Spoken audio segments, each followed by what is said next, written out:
Board Game Geek Origins 2019. I'm here with Justin from Stoneblade Entertainment. My man, thank you for coming by. Oh, dude, my pleasure. Hey, my pleasure. What do you got first? Dude, all right. So tell us all about it. I have a new Ascension expansion. So for most of the fans watching, hopefully have heard of Ascension. We are almost at, next year is going to be our 10-year anniversary for the game. It's crazy. So this is like our 15th expansion, full playable expansion. So I wanted to make sure people weren't getting bored. I want to make sure that we switch things up a little bit. And so this one is called Skulls and Sails, and it's a pirate-themed Ascension set, which is something I've always loved, the pirate themes. It's super fun.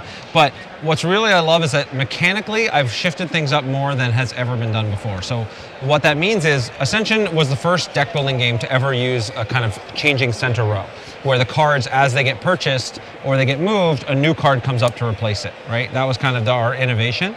But now I've actually broken the center row up. It's not even in the center anymore. It's off to the sides so that we can sail around in our brand new pirate ships. That's ridiculous. Yes. So everybody gets a pirate ship. We have 4 different ships that are included in the game. They have awesome art relative to each of the different factions. And the way the game works is that you'll actually be able to put a ship on one of the spaces. The spaces are all connected to each other. And then you can use your crew rating, which is this little number here, to acquire and defeat cards that are adjacent to where your ship is. So in addition, it wouldn't be a pirate game without treasure. So there's a treasure mechanic that we actually introduced in an earlier Ascension set. If you ever acquire or defeat a card on top of a treasure, you get the treasure and it goes right in front of you. And now it's a pirate game, so of course you can raid other people's treasure. So we have the ability to raid. So for example, some of the monster rewards here allow you to raid a ship, which means you can take the treasure away from me. Right. So there's a lot of fun attacking and going back and forth and trying to build up your treasure. There's a bunch of cards that reference like how much treasure you have and get more powerful. Some of the treasure, like these crystals of command, are actually worth 1 point for each one you have. So they scale up over time. So being able to take one can be a huge swing in the game. And so like I really tried to play to a lot of the fun pirate tropes and use the spatial relations of the board to mean a lot. So in addition to the fact that where my ship is depends on where I get to use that resource. And unlike other resources in deck building games, this one actually stores over time. So you can hold on to it and decide when you want to use it. But because you can only buy things where your ship is, you got to kind of get to where you need to be. The other thing I wanted to make it is like, you know, it wouldn't be a pirate-themed game without some deep sea monsters that you had to face. You gotta have deep sea monsters. And so we have here a 7th space on the board with Thukal the Kraken. Excellent, the Kraken. So we throughout the office as we were working on this game was a constant, you know, release the Kraken. Release the Kraken. And so not only if you ever end on a space or you move to Thukal the Kraken, he takes your treasure. So you actually lose treasure, the treasure goes underneath the call. And you're not going to try to get it from the Kraken? Well, you can see it is possible to get it from the Kraken. The Kraken has 9 attack power. So if you can build up to 9 attack power or 9 crew, you can actually spend it all to kill the Kraken. And if you defeat the Kraken, then you get to become the Kraken.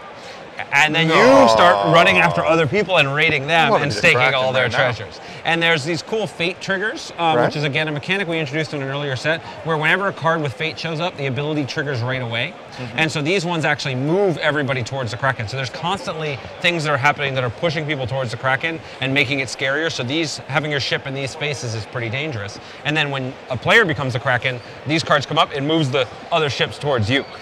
So it can be really fun, creates a lot of excitement, and like really playing into the fact that not only the thematic top-down of like pirates and raiding and treasure and beasts from the sea and all of that fun stuff, but also, you know, the mechanics and the fun of like having spatial relations and changing what each space in the center row means because of where you're located, where the other players are located. We also have mechanics that are like this anchor keyword, which is if your ship is on that space when you acquire or defeat it, it gets a bonus power. So having your ship there makes it even more meaningful. And so we really try to like drive in that, like there's a board, there's movement, there's all these things that really take what is now, you know, the classic deck building game to another level and really bring something else to play.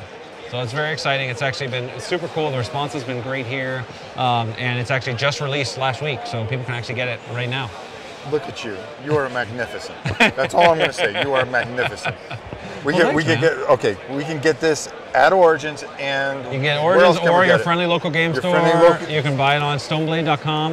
We And have it's out. We have also I constantly do previews for all of our cool new stuff. We have another yet undisclosed pirate themed event that's happening. If you go to stoneblade.com, sign up for our email list. We'll talk about our future stuff. I just released a circus game called Ringmaster, which I've talked about here before, which also just released last week. And I give design insights, design articles, free podcast stuff, all the stuff through there. So if now people I gotta want to go learn get more, you can just sign up on our website, stoneblade.com.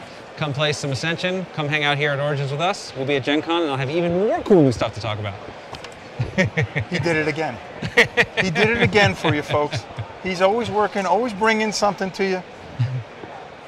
I'm here for you, man. I'm here to have some fun. Thank you so much. Thank you guys. Thank you so much. And thank you Stoneblade guys. Entertainment, always doing the job for you. And 15 years?